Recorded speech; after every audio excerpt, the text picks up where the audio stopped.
going to open in prayer.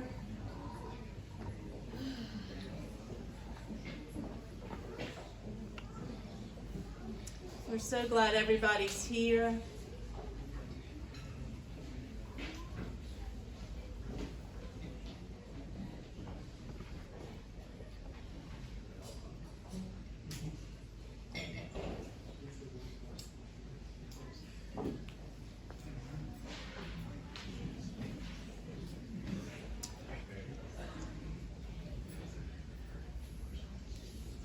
Let us pray.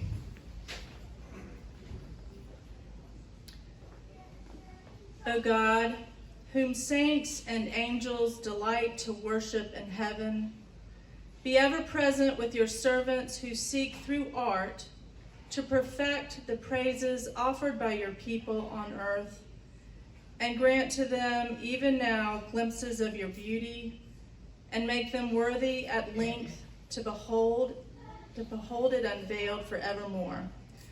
Through Jesus Christ our Lord. Amen. Amen. Good morning. Good morning. So today the artist of all of our stations, our 15 stations, because we have bulletin art as well, will speak for 2 minutes on their piece and what motivated them during their process and how they chose their medium or how they used it. And then after everyone's done, Josh is going to give an explanation of our Be With art partnership, which was new this year. And then we'll hopefully have time for questions and answers. So each artist will state their name and their station and then give their explanation. And if you need to use the nursery, we've moved, or you are planning on utilizing Kate's activity, which was going to be across the hall, it's now moved to the nursery downstairs. So number one, we're going to start with number one, Gay Dimmick. And the artist you can take this where you need to. I can do that. Yes, you may. So my name is Gay Dimmick, and I had Station 1, Jesus is Condemned to Death.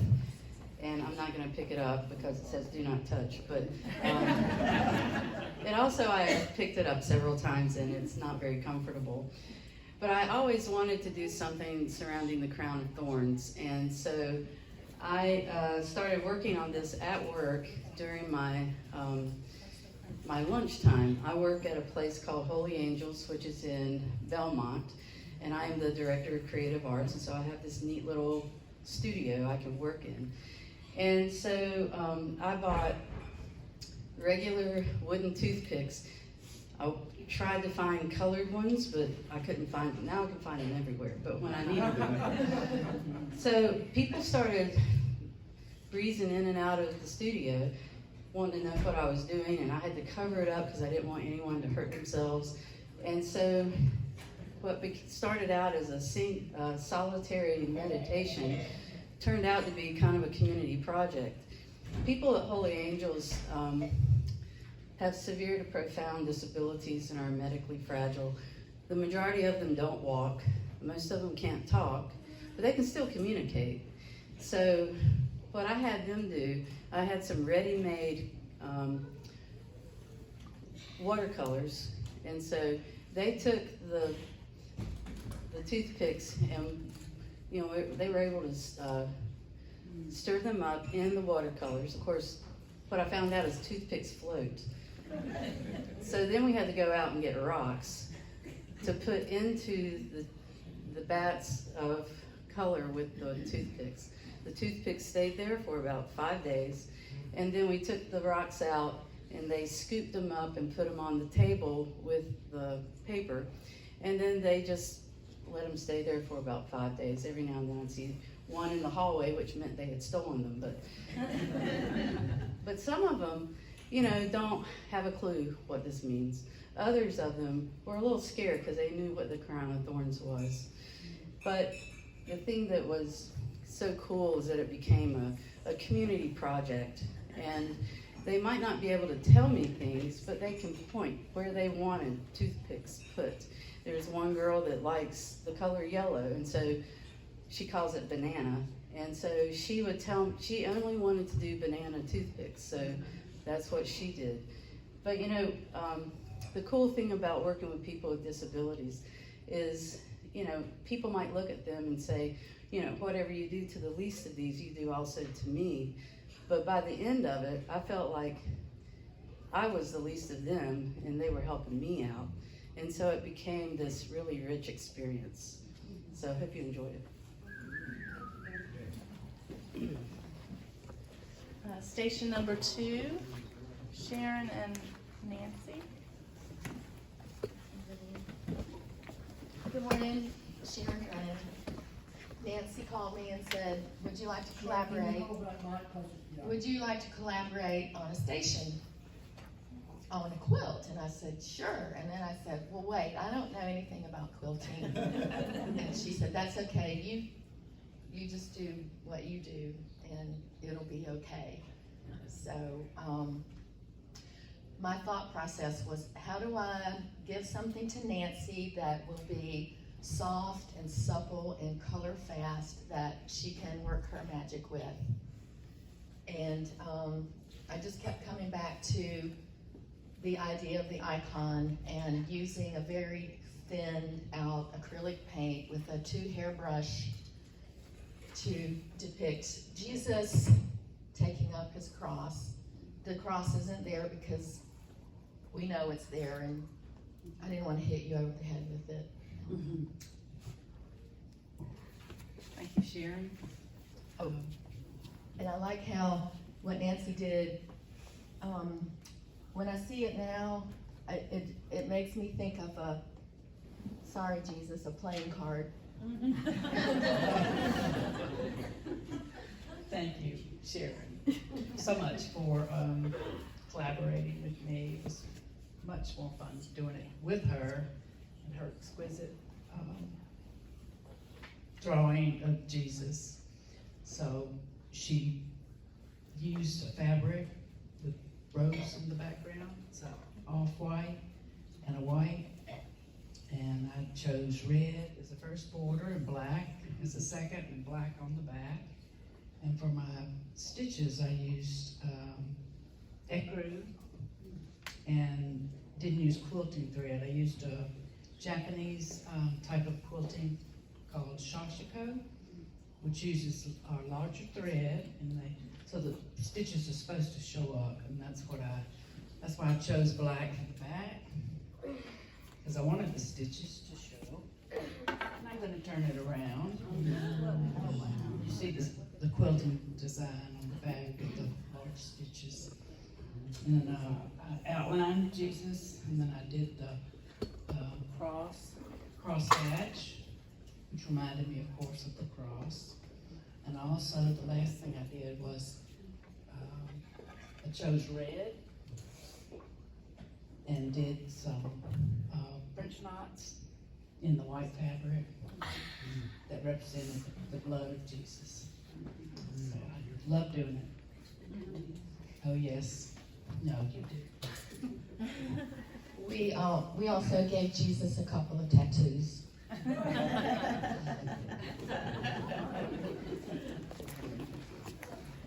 Reggie.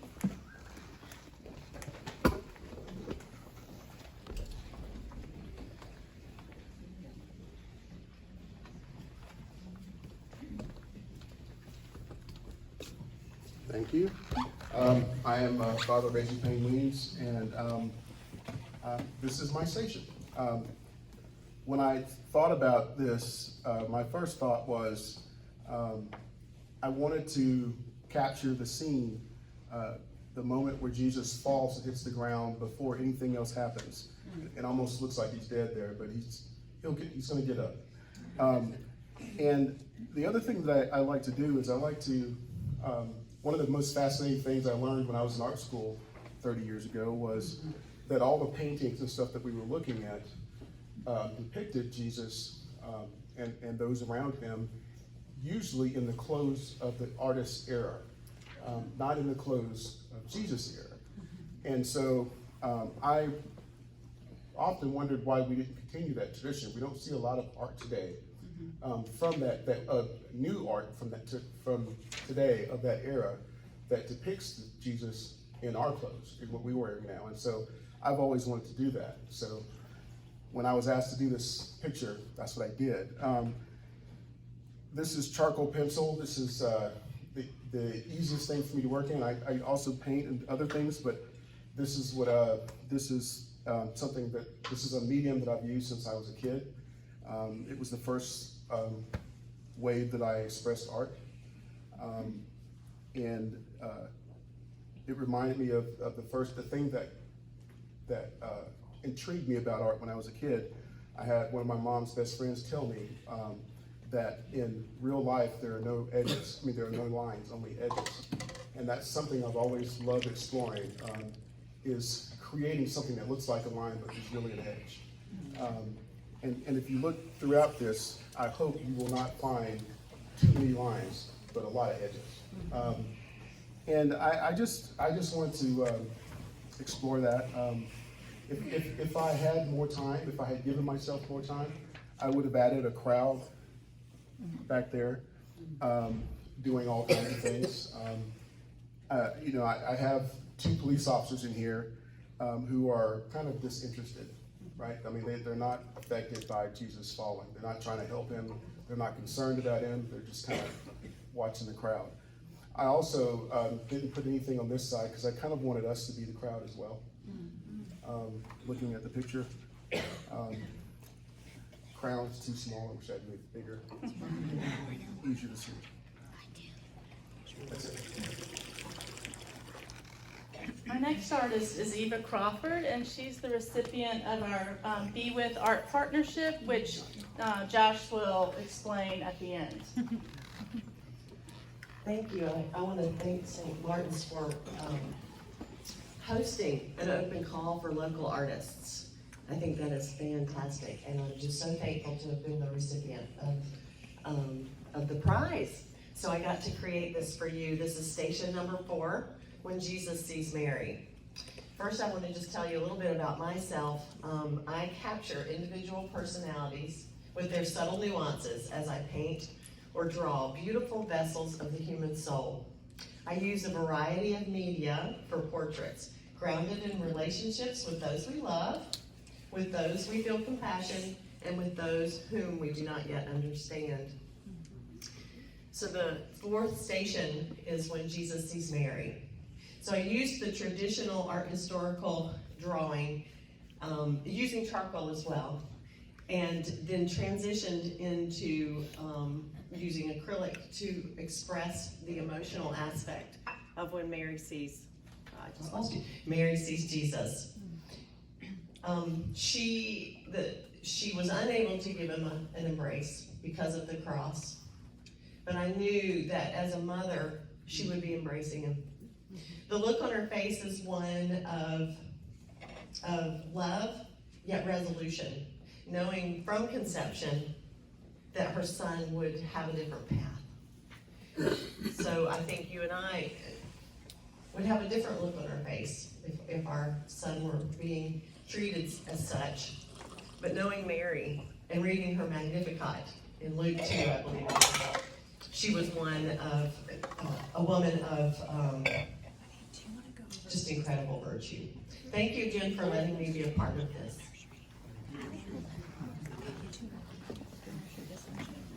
Next we have David Radovic.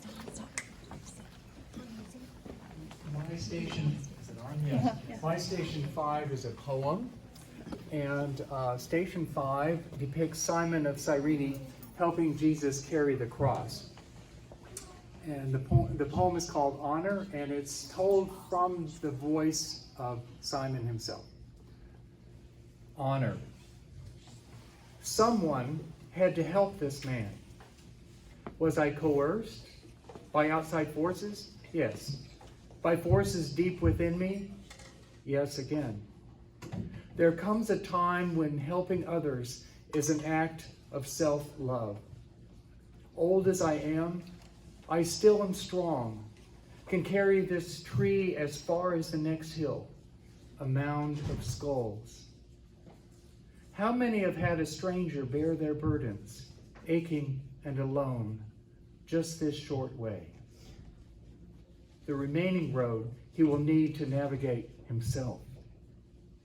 So these muscles and this blood, this strain of mine is grace. I have 2 sons who may remember, may be history. Let me ease my conscience with my body, moving slowly, numbly, under this yoke I sing.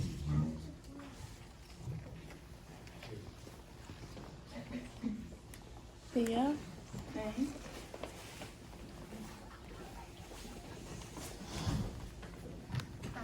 I had the 6th station, Veronica wipes Jesus' face. I want to tell you a little secret about this. This is a paint by numbers.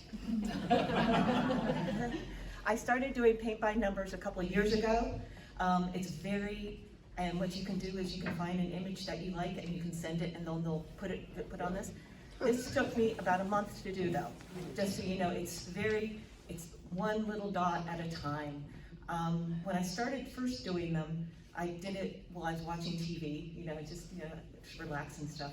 But I found when I started doing this one that I turned off the TV and it became a work of prayer.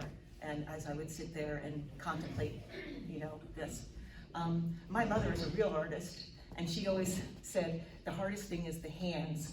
And my favorite thing about this is how well the hands came through on it. But anyway, so that's my little secret. And you are an artist. Hey, Lillian, I think we're getting at the end of our range of that microphone, so just keep that in mind. Okay. Vicky? I'm up next, so. Turn the light off. Turn the mic off. Hi, I'm Vicki Trainum, and for those of you who don't know me, I'm the Director of Communications here at St. Martin's, and my station is station number 7, which is Jesus Falls, a second time, and the Episcopal Church a few years ago did the Station of the Cross through the lens of global justice and reconciliation. And so when I was choosing my station, I happened to look at what they said about each station. It's the same stations, but they each have a little bit of a different twist. That's a good word. Thank you. And this station specifically is focused on the fact that the burden is getting so heavy of the cross. And it is reminiscent of the way of the oppressed. And that when you see this station and you get to this place, it is a reminder of the burden of the world on those who are overlooked and underserved. And it is a call to persevere. When I think about this station, I think about the fact that the cup is not going to pass for Jesus. Jesus knows where he's going at this point, and it's too heavy to bear, but he has to keep going. And so my sculpture is mixed media. It began with an old sculpture that I had of St. Francis that was destroyed at a boys' sleepover. So if anybody has a 14-year-old boy, you know what that is. And so it began with that. And so the foot is from St. Francis and the dove is from St. Francis. And I created the Christ figure in the middle. It's deeply personal. There's a lot of symbolism in there that I won't bore you with, but if you ever want to ask, feel free to. And Jesus is saying our goal is to persevere. Oppression is not over. We are still called to go, work, and the burden is heavy, and we still have to persevere.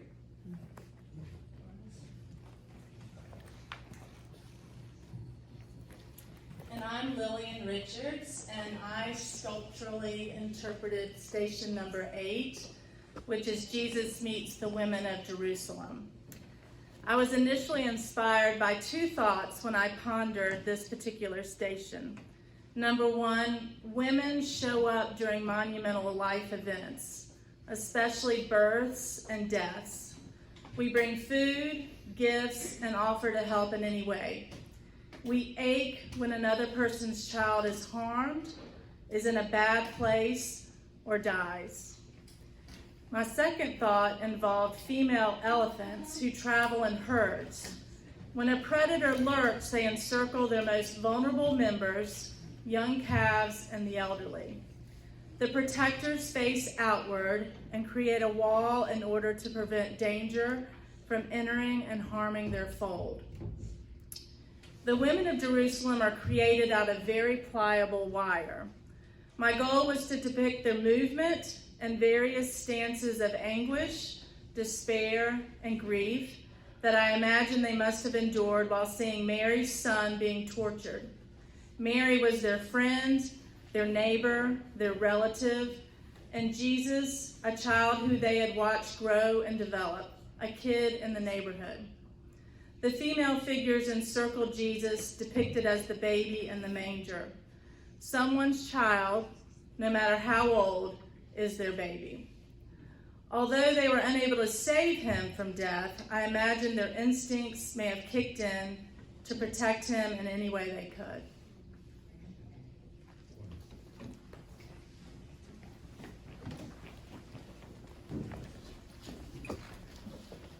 Okay, can you hear me?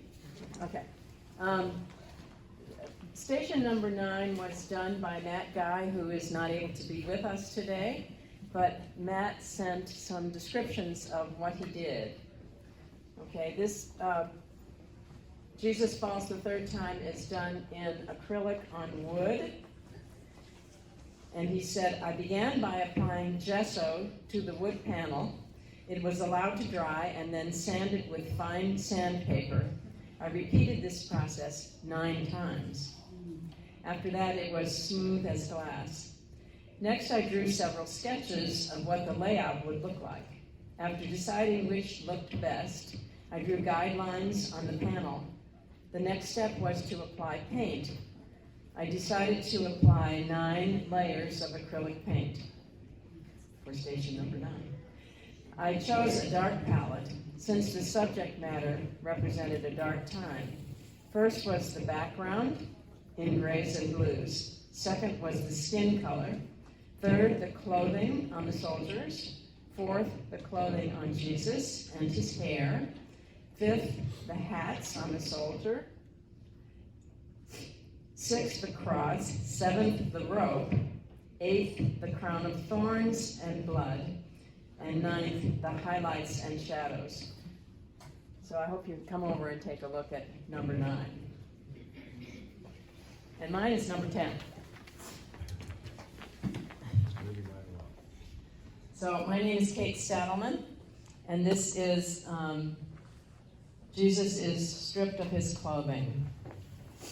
When I make a station, every step in the process is preceded by prayer and meditation.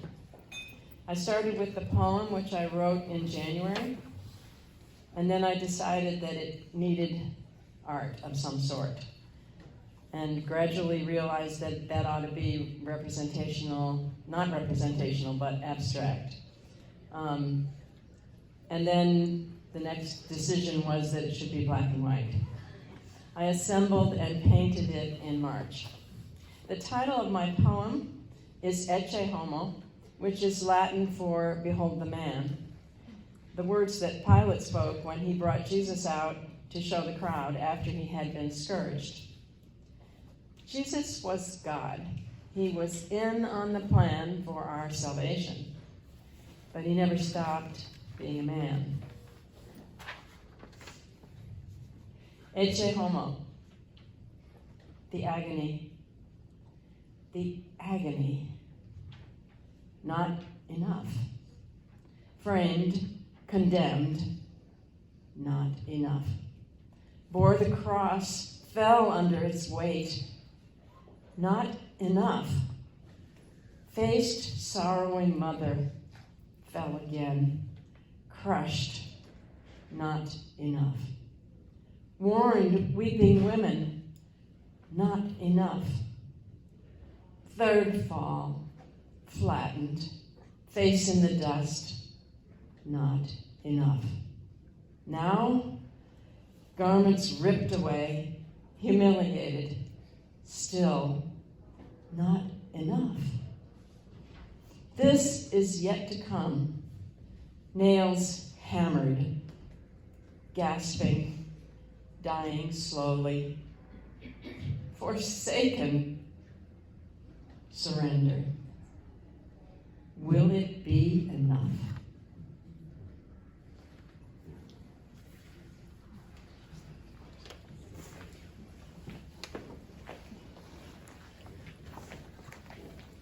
Next, we have Caroline Chase's work, which is station number 11.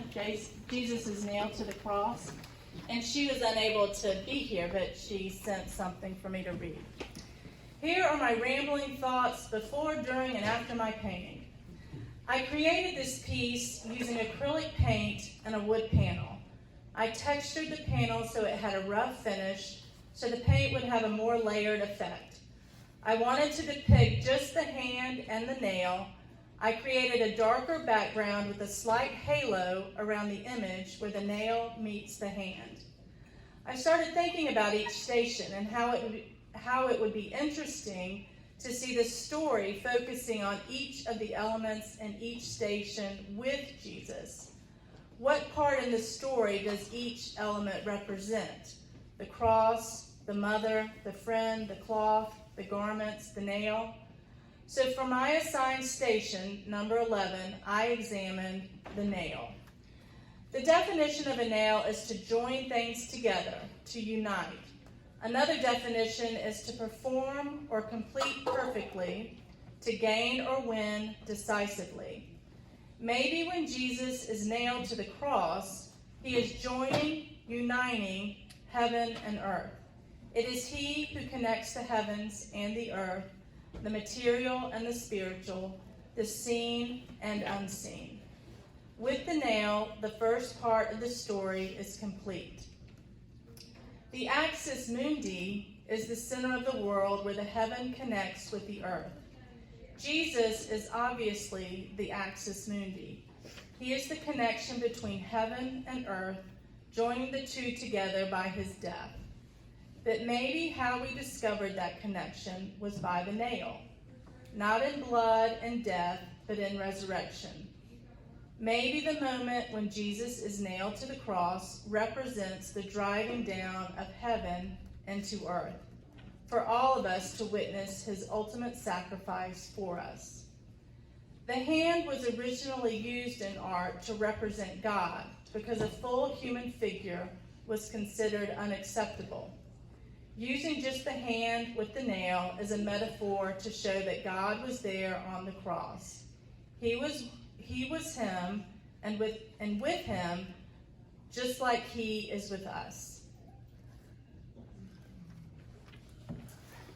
And next we have Kathy.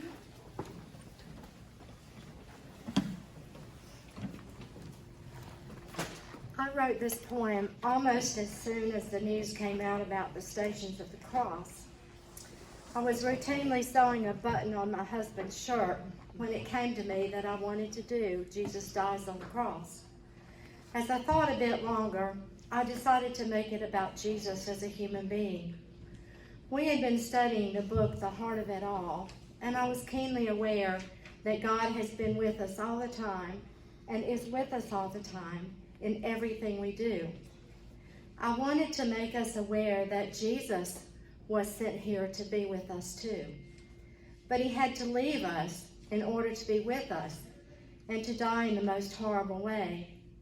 I wanted to make him very human and go into his mind as he hung on the cross and what his humanness, if that's a word, or humanity would look like as he hung there. I wrote this poem on the spot, perhaps divine intervention, and I only changed one word. When I finished, I read it twice and cried the second time. To me, it reminds me to be thankful for him every day of my life. Who else could have done that for you and me?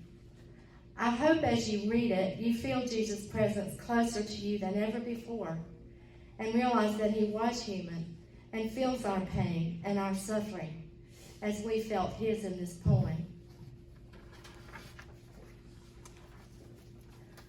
Father, I'm here on this tree. I prayed 40 days that this would not be. I have suffered as humans do. I have worked so hard, yet am not through. Those I love look upon me with grief, with almost unbelief that this is the way it ends. My body suffers. My arms are stretched. My legs are numb. My heart is slowing. My thirst is great, with only hyssop for treat. There is little blood now. It has poured from my hands and feet. They have pierced my side, have rent my garments. The time is near. Oh, Father, can you hear? Why, oh, why have you forsaken me? Why am I hanging on this tree? Father, Father, Father.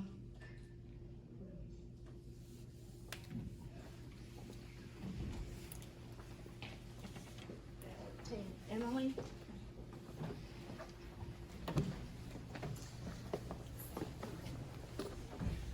I'm Emily Chambers Sharp. I am presenting what I would call visual poetry for Station 13, Jesus is Removed from the Cross. I started my process by looking at a lot of different paintings or drawings of this scene, and I was drawn to a similar set of drawings that showed Mary embracing the body of Jesus, sometimes called the Pieta. I explored photos of Golgotha and pictures of the native flora and fauna in and around Jerusalem, and then made sketches and originally drafted a lot of what I would call shape poems that were actually trying to take the shape of those visuals. But over time, those visuals gave me more words that got clearer and became sort of thoughts that Mary had, particular phrases and a kind of rhythm. And that drives emotions and meaning making that Mary was doing in that moment. What Mary sees around her drives her story. And it might not be a textbook visual poem, but with the images driving the poem and the visuals I was drawn to, I created a watercolor abstraction of Mary holding Jesus's body in the shadow of a beam representing the cross. And the poem in the script across the negative space. I transferred the script itself using graphite paper and Sharpie. So the visual poem is the whole thing.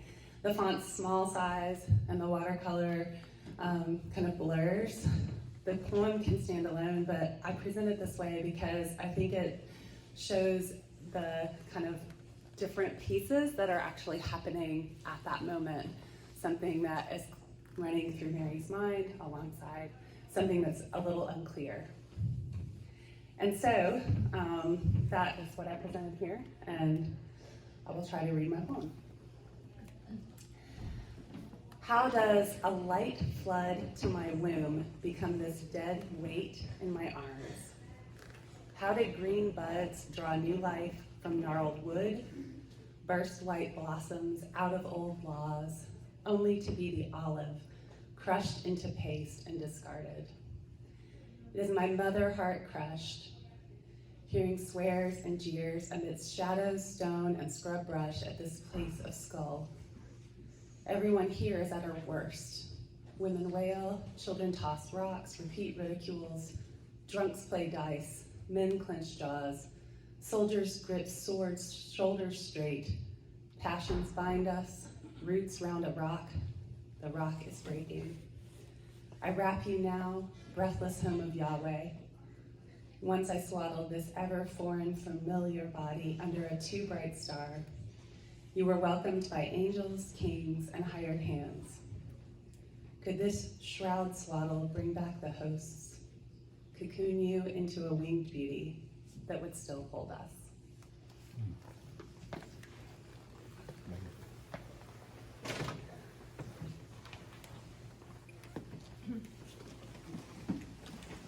That I'll be shaking like the leaves. So say that from. I'm gonna have you go then. Okay. Thank you. I'm Michael Cooper. I graduated from the Ringing Arts School in Sarasota, Florida, interior design, have run my own business since 1975, and art has painting has become a hobby for me, and I'm trying to make it more of something else and not as a hobby.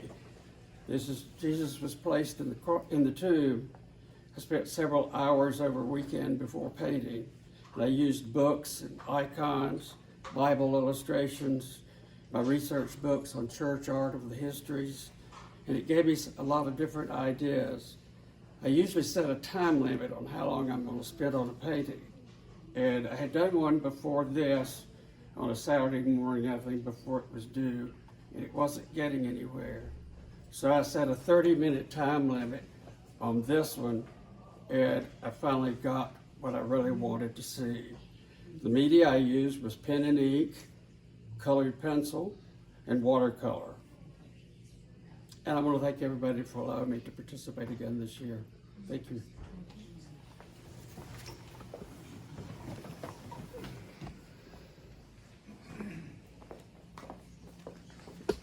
Last but not least, I was not going to do a station this year. I was too tired. I had too much to do. It's too much laundry to fold. But God had another idea. I'm in my studio one evening, and I stumbled across this frame, which I had purchased for my home years ago as a decorative piece and never could find the right place. And suddenly, I was told what to do. And I didn't like what I was told what to do because it involved going downstairs and getting my brand new white linen duvet and tearing it to shreds. So it was upsetting, but I did it anyway because that's what I was told to do, right?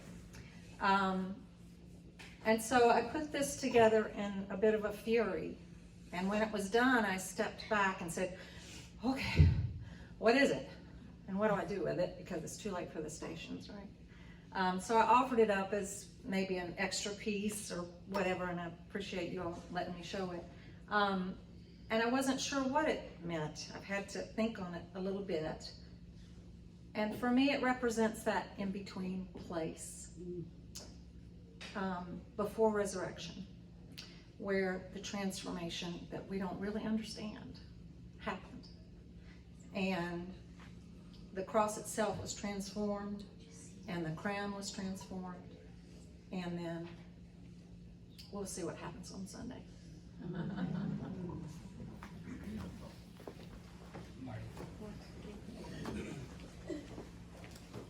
Thank you. I'm Josh Bauer, and I'm the rector of St. Martin's. And I want to thank Owen for doing the tech and making it really hard for him.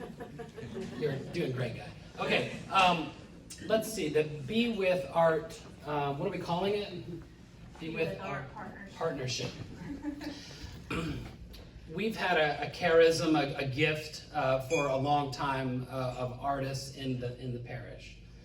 Today, our bulletin for Palm Sunday was done by, I believe, Whitney Hodges, years ago. She's back. And so what you see is like we've had this sort of underwater stream, and now we're trying to bring it up. Okay, so what we're trying to do is to remember that the church for hundreds of years was the source of significant artistic output. Reggie talks about this in his sermon, a little spoiler. He says something like, you know, listen to Mozart, listen to Bach, which, by the way, stay for the voluntary at the end of the service. We get a little Bach toccata.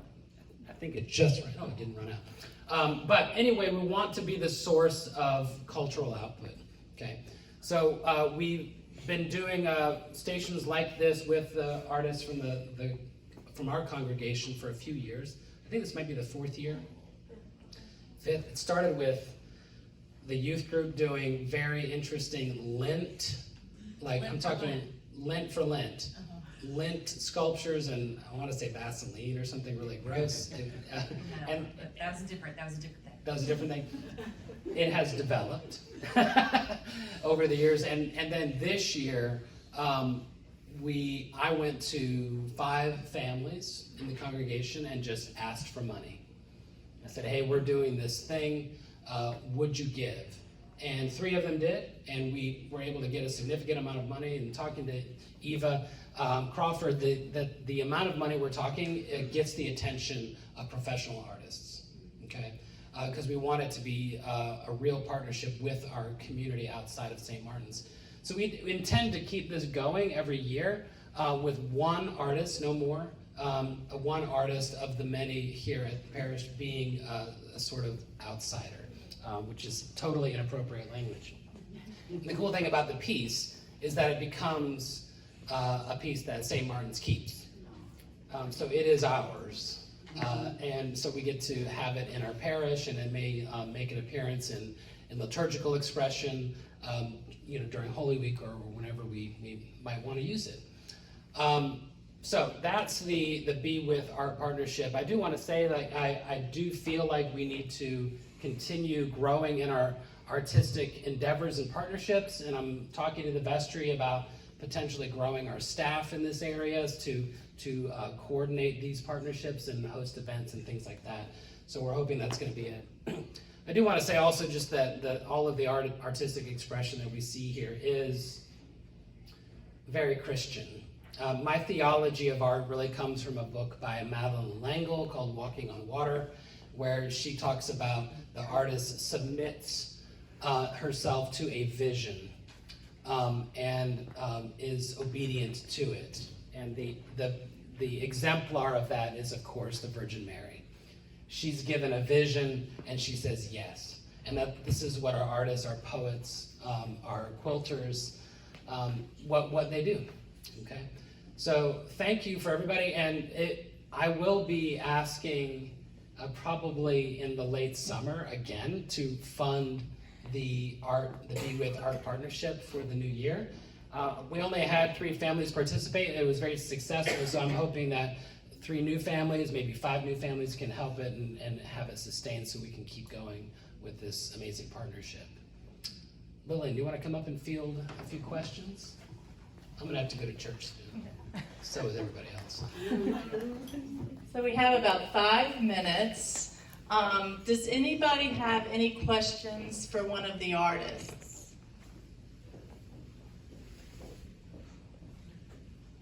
No questions today. Okay. Well, if you think of something, let us know.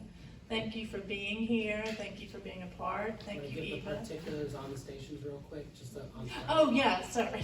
Good idea. So Friday, Good Friday, we'll have our Stations of the Cross event where you actually make the journey through the 14 stations. We're going to do it hopefully outside, depending on the weather, and we'll do it in small groups starting at 5:30. So we'll have small groups of like 8 people being shepherded through the 14 stations. I'm also currently looking for a few more people to help shepherd the small groups. I will train you. It's not going to be hard, but we just need a few more people for that. So just let me know if you're interested. But it will be right before the 7 o'clock service, the Good Friday service. So, and everything will be hanging in the fellowship hall until then. So, thank you.